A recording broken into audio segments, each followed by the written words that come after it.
তো কেউ ছিল না, আর আমি তো এইমাত্র এলাম। হ্যাঁ, এটা তুই ঠিক কথা বলেছিস, কিন্তু আমি নিজের কানে পরিষ্কার শুনতে পেলাম কে যেন একজন বলে উঠলো, পাগলা রে। ওহো, আপনাদের মধ্যে থেকে কেউ বলেছেন?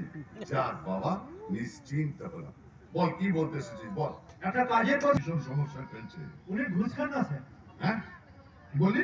দাঁড়া দাঁড়া দাঁড়া দাঁড়া, আরেকবার ভালো করে কথাটা শুনি, কানটা কি পরিষ্কার করে নি। বলতো বাবা, কি বললি? উনি ঘুষ খান না। সরকারি অফিসার ঘুষ খায় না? না স্যার। তাহলে মন বলছে সত্যযুগ ফিরে এসেছে, কলিযুগ শেষ হয়ে গেছে। ভক্ত প্রহ্লাদ এবার দেবী ভোটে দাঁড়াবে, লোকসভা যা আর দৈত্য কুলতায় স্যার স্যার স্যার না করে না, ওরা মোটা টাকার বান্ডিল টেবিলে রেখে দেয়, ঠিক খেয়ে নেবে। না স্যার, বলেছে সেই এলাকাটা শান্ত করে এসেছে, প্রচন্ড সৎ, নিজে ঘুষ খান না, কাউকে ঘুষ খেতেও দেন না। মরতে হবে, আগের এসপি মতো নেই, এসপি কে মরতে হবে। বিষ্ণু, আমার বাড়ির লোকেরা জানে আমি ভীষণ ভদ্র মানুষ, একজন কর্পোরেট ব্যবসাদার, কিন্তু ওরা কেউ জানে না যে বাপের আতুর ঘরে আমি একটা জন্ম নেওয়া সন্তান। আমার দায় মা আমার জন্মের সময় আমার মুখের মধু দেওয়ার পরিবর্তে ঢেলে দিয়েছিল বিষ। সেই নীল বিষ আমি গলায় ধারণ করে চলেছি। আমার বুকের মধ্যে হৃৎপিণ্ডটা হচ্ছে একটা বেঈমানের হৃৎপিণ্ড। আমার রক্তের সঙ্গে মিশে আছে লোভের লালসা, অমানবিকতার শেষ কবিতা।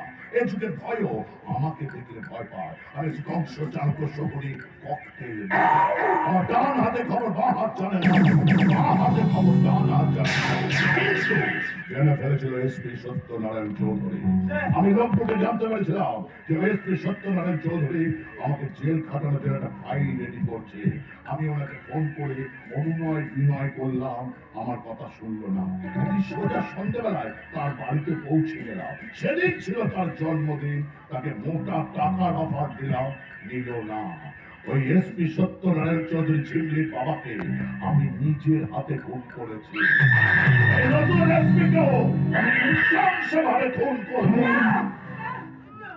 স্যার, বৌদি তুমি কতক্ষণ হলো এখানে এসে দাঁড়িয়েছো? অনেকক্ষণ। এই কেন করেছি? তাহলে তো তুমি আমার গুণের কথা সবই শুনে ফেলেছো। হ্যাঁ, তা তো শুনে ফেলেছি। তাহলে এটাই তোমার আসল রূপ। আসামি যা হারামি, তোকে স্বামী বলে ভাবতে আমার ঘেন্না হচ্ছে। হওয়াটাই উচিত। আমি যদি তোমার জায়গায় থাকতাম না, আমারও তাই হতো। ঘেন্না। তুমি এত বড় শয়তান, নিজের স্বার্থ সিদ্ধির জন্য আমি তুমি সব কিছু করতে পারি।